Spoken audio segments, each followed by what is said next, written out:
Welcome to the CBS Radio Mystery Theater Archives, the only YouTube channel which has the original classic episodes of the CBS Radio Mystery Theater in order with no ads. Thank you for listening, and now, enjoy the show.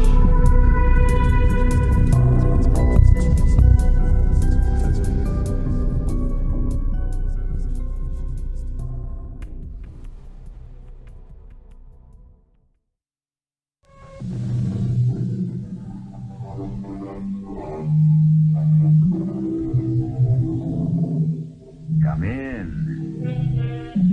Welcome. I'm E.G. Marshall. In 1778, Friedrich Anton Mesmer astounded Paris and the medical world by introducing what he termed a new medical theory, the theory he called animal magnetism. Although he was discredited and accused of being a practitioner of black magic, mesmerism was to continue to fascinate medical men, till it flowered into the present-day wholly scientific and important branch of medicine called hypnotism. That is today. But a century and a half ago, it was misunderstood and misused, with many of the men who practiced it unprincipled and little better than sorcerers. This is the story of one such. Dr. Nugent, you may now wake up. What? Did you say something, Professor Valdemar? Quite a good deal in the last 5 minutes, Doctor. Good Lord. Is it 5 minutes since you put me out? Believe it or not, in another few minutes I'm going to let you judge for yourself. I am going to let you put me under the influence.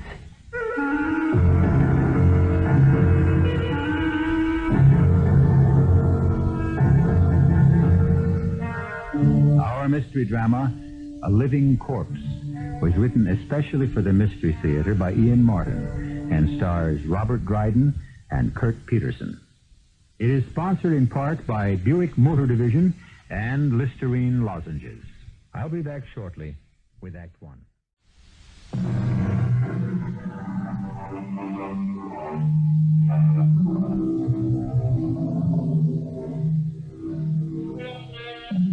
Have you ever been hypnotized?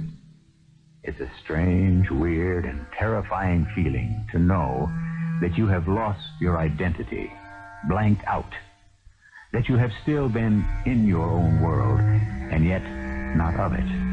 A powerful, benign tool in the hands of today's doctors, rigorously trained. But once, as recently as 100 years ago, it was a secret art shunned by the reputable and condemned by the devout.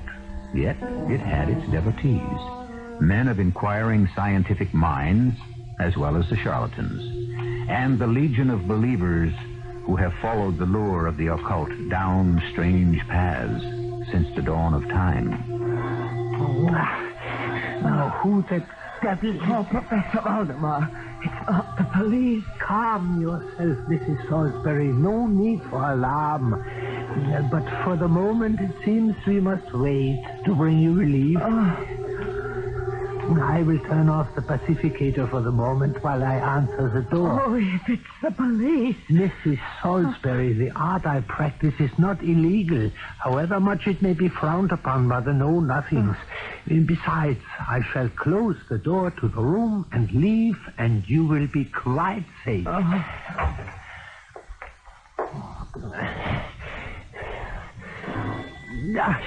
Very well, I'm coming. But better make sure. Who is it? Dr. Craig Nugent. By your appointment, Professor. Oh, one moment. Enter softly, my young physician, and keep your voice low. You were expecting me? Yeah, earlier, much earlier. Your arrival now is awkward. I'm sorry. I was held up on a case. If it is inconvenient, I could return at some other time. No. As a matter of fact, perhaps it works out all to the good. I have a patient with me I was just about to put under magnetic influence.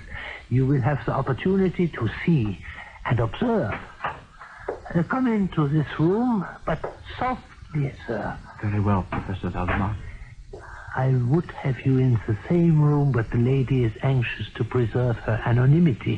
However, if you will come to this spot in the wainscoting, allow me. Just slide this small shield to one side, and it opens the eye on a portrait in the next room. You will well be able to observe the technique and practice of mesmerism. At that moment, every instinct within me screamed in silent warning for me to run. But my venal ambition and unbounded curiosity nailed me to the floor. I put my eye to the back of the portrait's eye, and as clearly as if I were present in the adjoining room, I watched in jealous awe. One human being attained total mastery over another. Oh, what was it? Who? Oh, nothing at all. An errand boy. I sent him packing. Let me start the pacificator. Now I want you to relax. Oh, I can't relax. Of course you can. I want you to watch the pacificator over my left shoulder. Oh, the light is so bright. Only to begin with. Just watch. Listen to the sound and watch the spinning disc. Relax. Relax. You want to go to sleep. Sleep. Yes. Sleep. Look deep into my eyes. Feel the magnetic influence spread to you and around you, warming and relaxing and making you drowsy. You are falling asleep. You can't fight it. Your eyes are drooping. The tension is draining away. And now, as I lay my hand on you and touch you, you are asleep. Sound asleep. You will lift your right arm to shoulder height and hold it there steadily. So.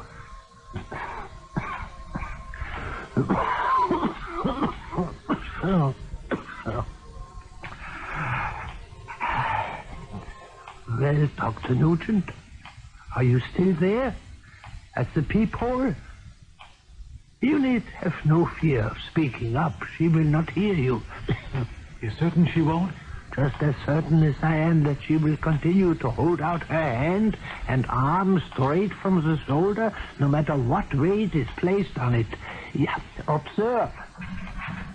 That heavy cold scuttle, she couldn't possibly hold that with her arm as it is. Oh, but she will, and she can. Look. It's possible. With mesmerism, nothing is impossible. So. She need hold this no longer. The point is proven. You may put your arm down now, Mrs. Salisbury. That's right. Now, do you still have your headache? Yes, my temples are bursting. It's like a knife plunging into my brain. If I could only get some relief. You say that you would pay anything for that relief? Anything. Very well. Tomorrow, you will remember this when I wake you up. Tomorrow, you will go to the bank and take out $10,000 and deposit it in my name as the Boston Federalist. I promise I will do as you say, if you will only give me relief. I lay my hand on your brow. I pass it gently to and fro. And as I do so, the pain diminishes, diminishes, till now it is gone. Yes. Oh, yes. It is gone. Oh, What joy. What peace. It will not return. When I wake you, you will know that it will never return. It will never return. And you will forget everything we have said about the money. Till tomorrow, at 10 o'clock exactly, you will make the transaction.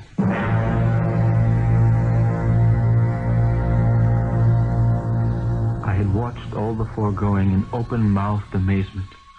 A woman cured of incurable migraine headache, for when she woke it was gone.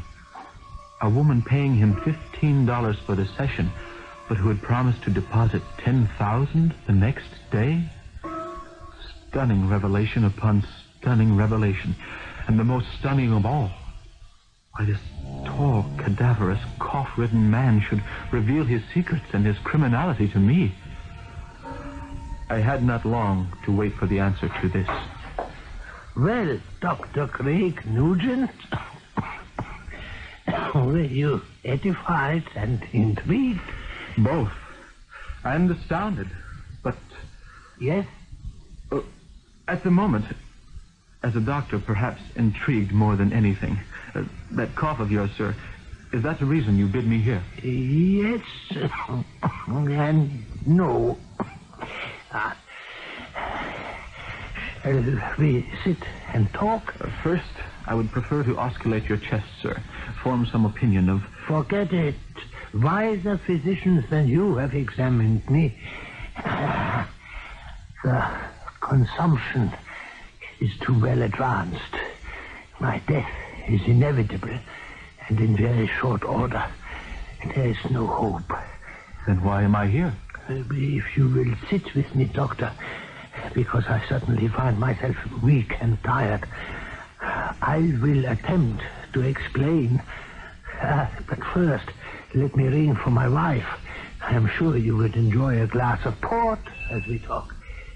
In any case, I am anxious to have you meet her. I'm sure the pleasure and the privilege is all mine. The idle phrase gagged and stung in my throat. Luana Valdemar was, as always, that vision of loveliness, scarce above my own age.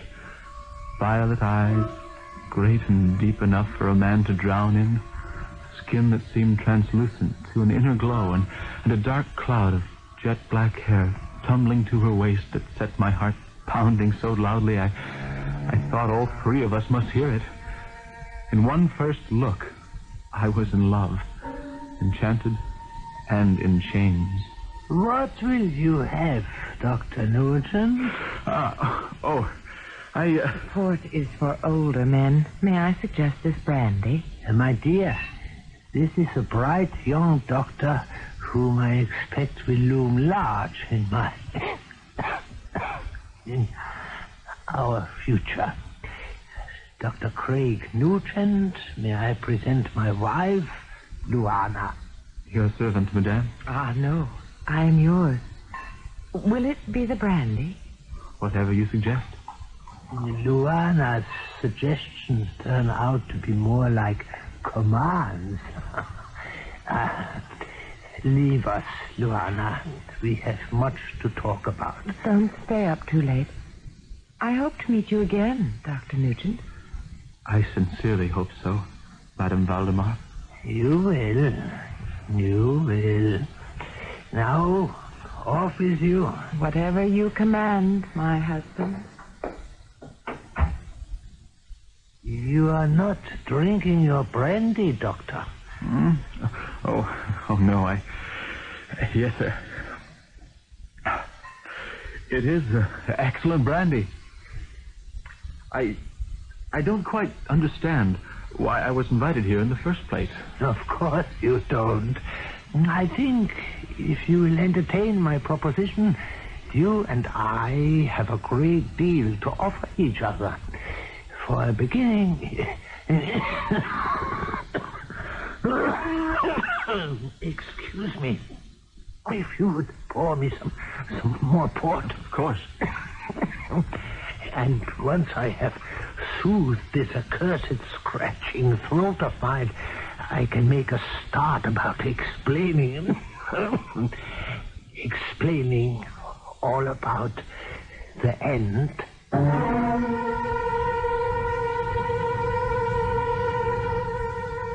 As he reaches for the glass, Professor Valdemar's tall, gaunt figure is shaken by yet another bout of the racking cough that snatches away all his breath. In medical dismay, young Dr. Craig is helpless to do anything to relieve him or to imagine what on earth kind of service he can offer this strange and half-dead man.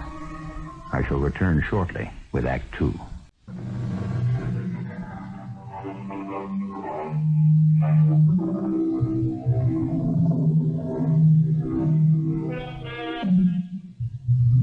For the moment, as the smooth, mellow port seems to assuage the paroxysm of coughing by the older man, Craig has been eyeing him clinically, dispassionately.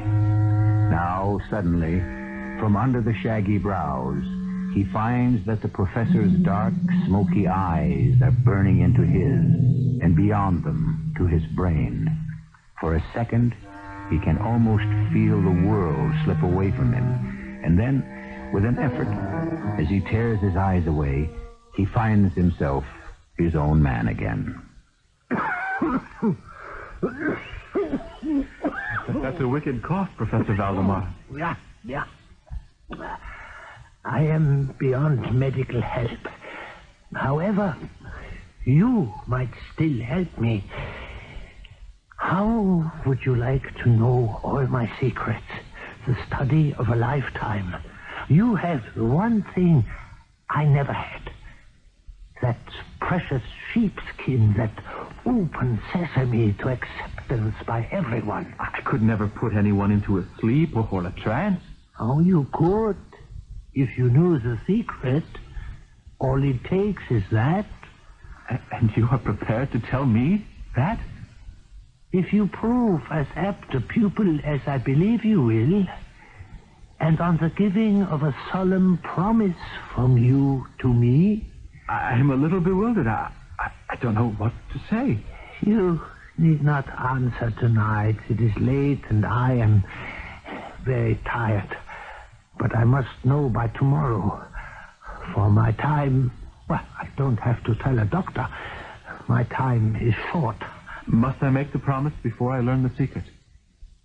No. Then suppose I refuse to give it after you have taught me what you know. You won't. I promise you. You won't.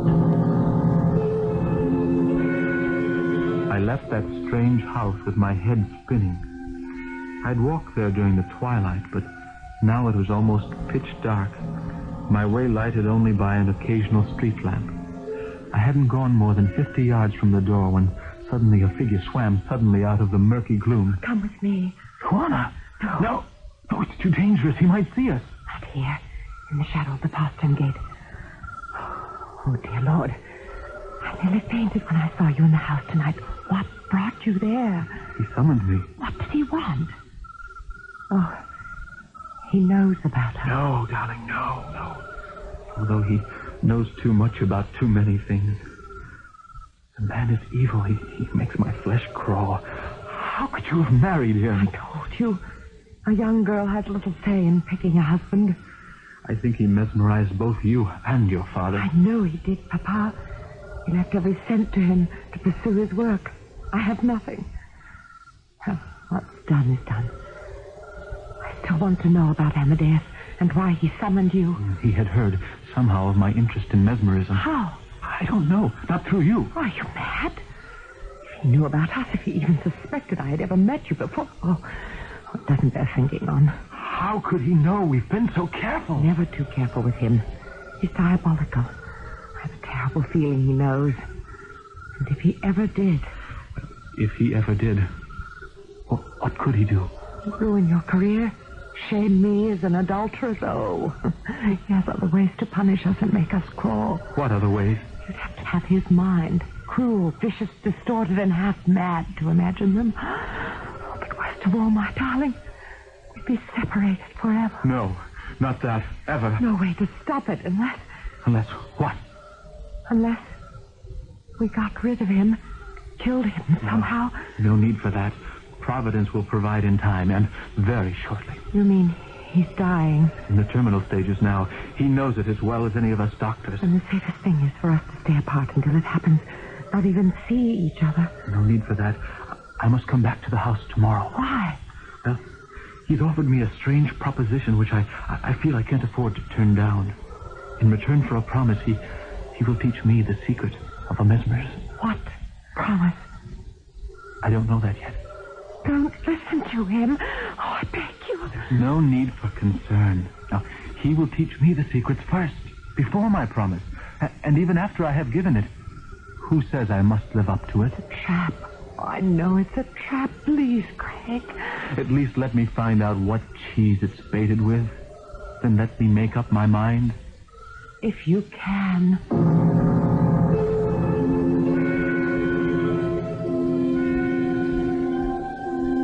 I should have listened to Luana, but other compulsions were driving me on. I don't defend myself. I was everything that Valdemar himself had named me, and I had to gamble. I couldn't pass up the chance of a lifetime. So, my young friend, you have decided to accept the bargain, yeah? At least to listen to the terms, Professor. Yeah, by all means. Would you believe that I could put you in a trance in, say, 1 minute? No. Let us proceed then to test that by example rather than precept. No. Please remain seated. I am just placing this lamp behind your head so that you are in shadow, and as I move to sit in front of you, the light is full on my face. Now, I ask only one thing, that you focus your entire attention on my left eye for 1 full minute. Do not let it waver and do not interrupt. Let us both check our watches. Right? Whenever you are ready, look as I asked and indicate for me to begin. Very well. I'm ready. Look in my eye. Think of evening skies at dusk, the clouds drifting softly lower and lower, shadows across your eyes, their weight heavy and gentle on your eyelids, till they want to close. You feel all the tension drain out of you, loose, like a rag doll, and you want to sleep. Your eyes are closing, and the lids are heavy with sleep.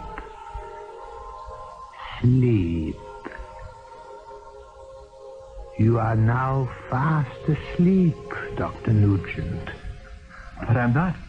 I'm not asleep at all. Huh? Of course you aren't.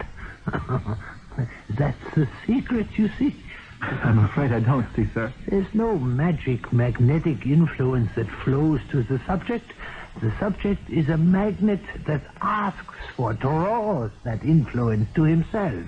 It is his desire that creates the trance, conscious or unconscious. He must want to be mesmerized. You did not want to be. You resisted it with all your might, didn't you? Well, naturally. I thought if it was an experiment, that was what was expected of me. It was. This time you will cooperate, or at least not fight me. I don't think you can do it, Professor Valdemar, but I will try to cooperate, if I can. Look in my left eye. Think of evening skies at dusk. The clouds drifting softly lower and lower. Shadows across your eyes. Their weight heavy.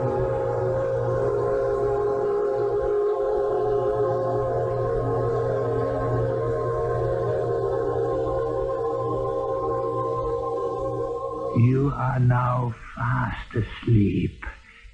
Asleep. Dr. Nugent? Can you hear me? Not even the blink of an eye, huh? I could cut your throat from ear to ear for the horns you have put on my head, and you would be none the wiser. But softly, softly, you shall be made to pay in time. First, I have a use for you. Dr. Nugent, I tell you now, you can hear me. Do you? I hear you. I suppose it would be useless to ask you to admit that you and Luana have been having an affair for months. Who is Luana? My wife. I just met your wife last night. For the first time? You introduced me to her. Very well. We shall leave that alone for the moment. Just to prove to you that you really were in a trance and to keep you thoroughly on edge about how much you may have revealed, I want you to forget all of this conversation, including what I am about to tell you. At 6 this evening, you will take off your left shoe and bring it or give it to my wife, saying, "A bouquet of roses because I love you, and to hell with the old fool who does not know what is going on." You will remember, Dr. Nugent? Yes. You may now wake up. What? Did you say something, Professor Valdebeck? Quite a good deal. Did you really put me out? Believe it or not, I'm going to let you judge for yourself. I'm going to let you put me under. But first, it is time for me to ask for my payment and your promise. I hope I can deliver. So do I.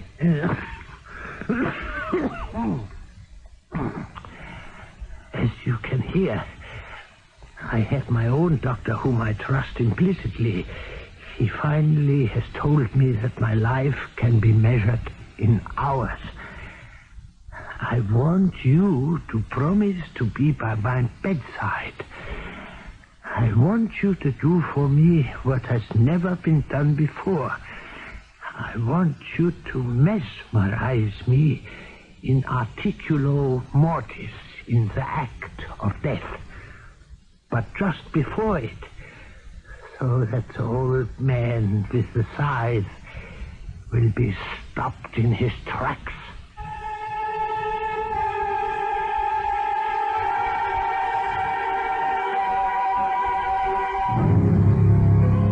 In momentary stupefaction, Dr. Craig Nugent hears and tries to absorb this amazing request. Stirring and moiling beneath his frozen amazement at the audacity of the conception, a barrage of questions, speculations, revulsions, and doubts struggle for expression and cry out for answers. I'll return shortly with Act 3.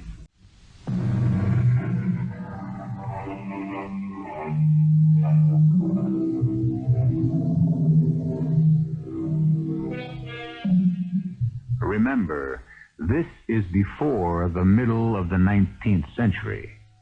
Physicians were just beginning to grapple with physiology, the process of life.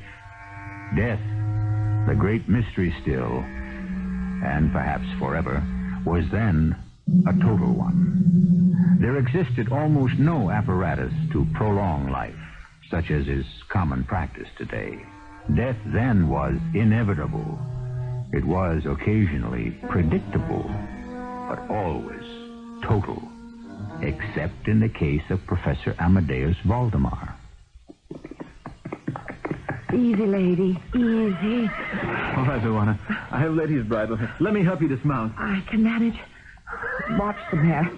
She's as nervous as I am. Let's get back in among the trees by the river. Why did you risk passing me that note as you saw me out? I heard you make a promise I hope you have no intention of keeping. You heard? The secret of the peephole in the portrait I discovered long ago. How? Because on the few occasions I've been able to resist his magnetic influence, pretending to be under it, I have watched Amadeus like a hawk, hoping against hope somehow to find a way to freedom. Oh, it will not be long until you do. Not with your help. What do you mean? Until I met you, Craig. What do you think has kept me alive during all these loathsome years? The knowledge that at least when he died I would be a rich woman. But if he doesn't die, how can I inherit all his wealth? He will die. Not if you keep the promise you made. Luana, my darling, now listen to me. Even if I did keep it, the body is finite. No occult power could keep it alive or stop the disintegration of the cells once the heart has stopped and the blood ceased to flow. But suppose you are wrong, Craig. Suppose you put my husband just before death into a kind of suspended animation. Then what? If he is really on the point of death, I can always bring him out of it, can't I? I don't know. I don't trust Amadeus. He knows about us. What makes you think so? I will quote you his own words once he had put you under. I could cut your throat for the horns you have put on my head, and you would be none the wiser. You shall be made to pay in time. Oh, Craig. I'm still not convinced we cannot outwit him. We are not in control. I am, or I will be. Oh, do you really believe that? Oh, Craig, you are so naive. What do you mean, naive? I know exactly what I'm doing, and exactly what I plan to do. And no one can take over my mind unless I want them. Excuse me. Here, my love, a bouquet of roses because I love you, and to hell with the old fool who doesn't know what's going on. What? Your boot? No, take it. This bouquet of roses. That's odd. It's one of my boots that I'm holding in my hand. The left one, just as he told you, to offer me as roses at 6 o'clock tonight while you were mesmerized. Now do you see why I fear him?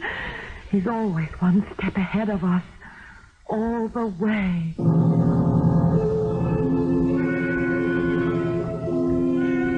The next 10 days passed in a strange torpor, a dream-like state that paralyzed all thought and made me function like an automaton, session after session with the professor, perfecting the techniques of mesmerism, both the establishment of the trance and then the careful methods of bringing the patient out of it. No mention of anything beyond the clinical, except the closing question each time. You still do solemnly promise before death takes me that you will put me under the influence? My automatic reply, yes, sir, Professor. I do solemnly promise. Until, finally, the fatal day arrived and the messenger came to fetch me to fulfill my given vow.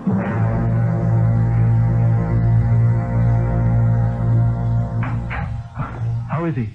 Thinking fast, barely holding on to life. I must hurry. Why? Let him die. It would be a blessing for all of us. I can't do that, Luana. You realize if you keep him legally alive that I am left with nothing? You have me. I don't have you. I can't have you as long as I'm married to Amadeus. We can go on as before. No, we can't. Not even if I wanted to. People will be watching us now. But I love you. How can you and make of me what you plan to? A nurse to a living corpse, tied hand and foot to its service night and day. You keep him alive, and I might as well be dead forever as far as you are concerned. I climbed the stairs, outwardly calm, but inwardly a seething storm of emotion and indecision. At the open door to the bedroom, I stopped. That you, Nugent? Yes, Professor? Where, in the name of conscience, have you been? You still wish to be mesmerized? Wish? I command it by virtue of our compact and your sacred and solemn promise. Which I might choose to break? Oh, no, my dear doctor. I told you you will keep that promise. If you entertain any notion of not doing so, I have made certain provisions to make you weigh your decision carefully. What provisions? My affairs are in the hands of my solicitor. Not one penny goes to my wife by virtue of an early marriage settlement, except an amount enough to maintain my body in suspended animation with her as its keeper. How can you demand such a monstrous thing? How could you, with your young body and easy morals, have done such a monstrous thing as steal her from me? I beg you to understand it was not her fault. I have no time to listen to your talk.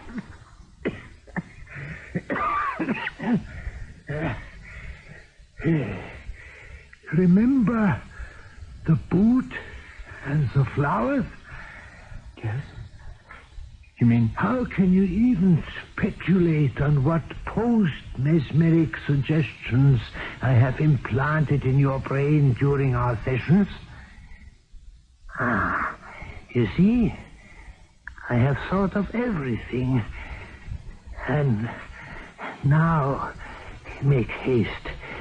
The shadows are gathering. Hurry and do what you have been trained to do. Within 5 minutes, I could perceive unequivocal signs of the mesmeric influence. The glassy roll of the eye was exchanged for that unique expression of uneasy inward examination.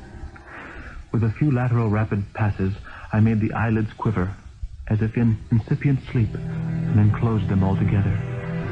I then stiffened the limbs of the sufferer, the legs at full length, the arms nearly so, the head slightly elevated. Is he dead? By all the vital signs, pulse, respiration, the contraction of the heart, I would say yes. No, wait a minute. Look at him. At his mouth. He is moving. He isn't dead, but... No, just sleeping and waiting. For what? For the cure, when it comes. Then wake me so that I may live again. But there is no cure. Not in sight. So much the worse for you and your beloved. You had better pray with me that it comes, and soon. So, you chose your precious conscience over me. Hush. Trust me. How can I trust you? You tried to assure me a corpse could not be mesmerized. Not quite a corpse, but soon. Now, believe me, Luana, the physical properties cannot sustain life, no matter what the mental state. Now, it is only a matter of waiting until he dies.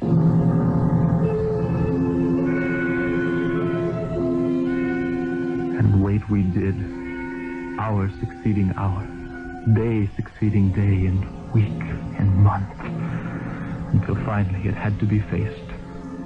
Moribund the professor might be, dead he was not, nor would be till brought out of trance.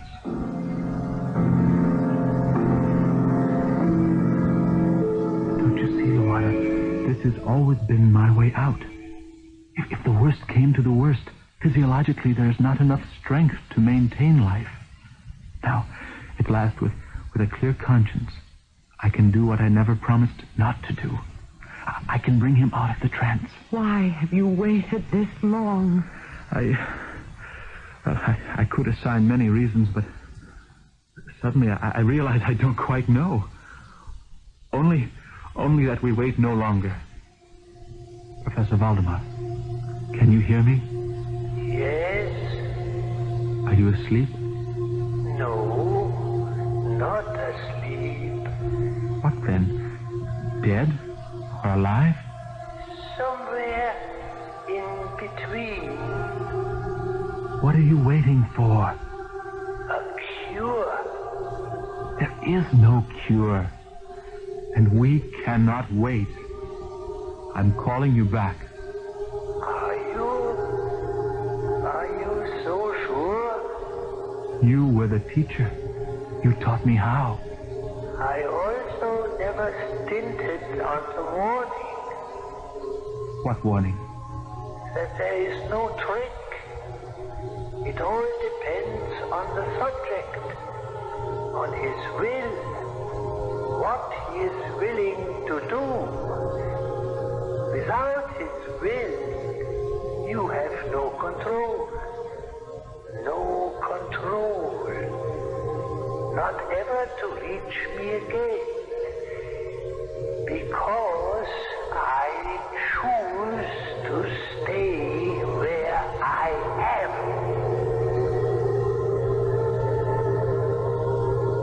So there we remain. Amadeus, Luana, and me. Luana tied to him as his nurse. Myself, forever trying unfruitfully to bring him back from that halfway house, either to life to reason with him, or to death for his own peace. And ours.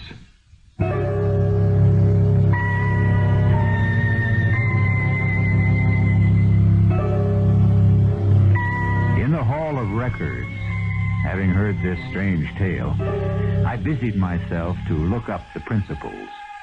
The records are fragmentary and incomplete. There is no mention of Amadeus, but I did discover 2 death certificates issued in a case of accidental drownings, or possibly a suicide pact, listed in police files. The names were Dr. Nugent and a woman identified only as a Mrs. Vladimir. Close enough to prove or disprove our story? Does it matter? I'll be back shortly.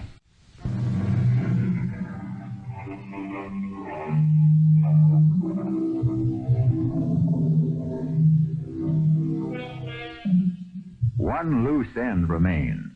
The body of Professor Valdemar. That I could find no trace of. Only vague hints here and there of a cult that believed that death might be held at bay by placing bodies in suspended animation, much as the proponents of cryogenics or deep freezing propose today. Amadeus Valdemar could have been reawakened and long ago cured, and with the passage of time, gone to his ultimate reward. The only thing that tends to irk is that I'm sorry to tell you, we'll never really quite know, will we? Our cast included Robert Dryden, Kirk Peterson, and Patricia Elliot. The entire production was under the direction of Hyman Brown. And now, a preview of our next tale. Would you advise me to take the old road or the turnpike? Why, the old road is over 120 miles. The turnpike but 97. You impose on me. It is wrong to trifle with a traveler. You know it is only some 40 miles from Newburyport to Boston. But this is not Newburyport. This is Hartford. Do not deceive me, sir. Is not this river I have been following the Merrimack? Oh, no, sir. You are just outside Hartford. And this river is the Connecticut. Have the rivers changed their courses as the cities their places? Am I forever... But again the clouds are gathering and the storm is at my heels. God curses me for that fatal road.